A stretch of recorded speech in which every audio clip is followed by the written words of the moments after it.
ano ka na, ready ka na mag-work. Diba? So, dapat kailangan mo kasi pagkasama. Pag upo doon sa upuan mo, dapat pag pinuksan mo na yung PC mo, tuloy-tuloy na yan siya. Ready ka na dapat magtrabaho. Ready ka na dapat harapin yung mga ibabato sa yung trabaho ng boss mo, ng trabaho mo, o yung mismong trabaho. Mentally engaged. So, hindi pwede na nandito nga yung katawan mo sa office, physically, pero ang ating utak ay kung saan-saan naglalakad. Short, hindi pwede utang.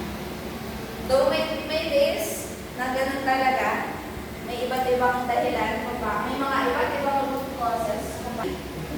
Dito sa klase natin at sa ibang klase ay hindi na pa-practice. Kahit sinabi natin siya during the first day. Punctuality and game. So, pasensya na din dahil kami din mismo ay hindi rin siya nagpa-practice. Pero hopefully sa mga susunod na araw, mas maaga pa tayo lahat. Kasi nag-compromise yung learning natin. Quality daw ay is a sign of respect. Respect na nino. Respect sa sarili ninyo. Simulan natin sa sarili ninyo kasi respect sa sarili ninyo kasi hindi ka ito. Parang confident, malalagdagan yung confidence mo na ay, hindi ako maingin. Ready ako. Maaga ako nag-prepare, maaga ako na. Huwag sa respect sa sarili ninyo, respect sa kanino? Trabaho. Sa kasama nyo, sa pinapasukan nyo. Dahil sila, nag-alert sila ng time para hindi maliit sa trabaho o sa pinapasukan. Pero kayo, na-late kayo. So, parang compromise din yung time. Instead na eager sila magpupo ngayong araw, magsimula ngayong araw, hindi yung kaya na. Para magtrabaho. Hindi lang mag-spend time ka sa cellphone dahil hindi ka naman binabayaran para mag-cellphone. Hindi ka rin naman binabayaran para makipagkwentuhan sa mga katrabaho mo. Sayang, kung sakaling ganito pala ang trabaho mo, dapat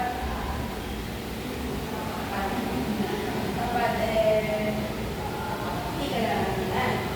Okay, sabi dito sa Google Word, is actively engaging in your class, completing them efficiently to a high standard and meeting deadlines. So, kita nyo, magkakakonect na sila. Meeting deadlines, ano to? Anong mga skill to? Sorry.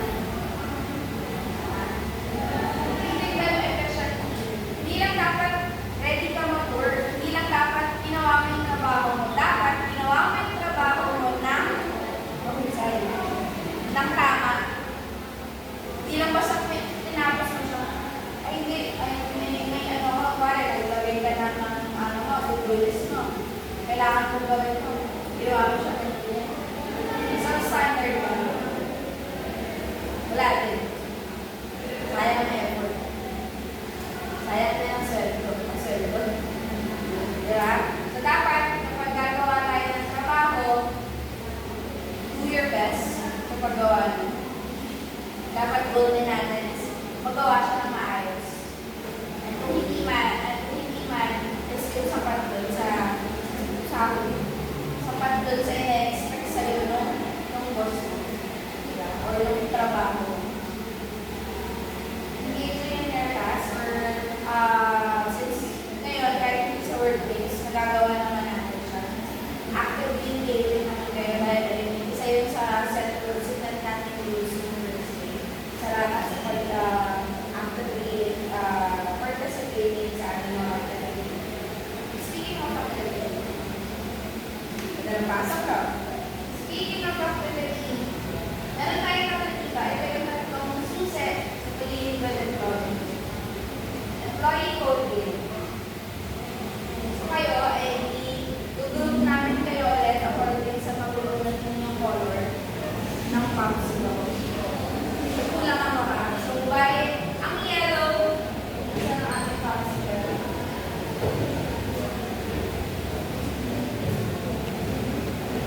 Gets ba?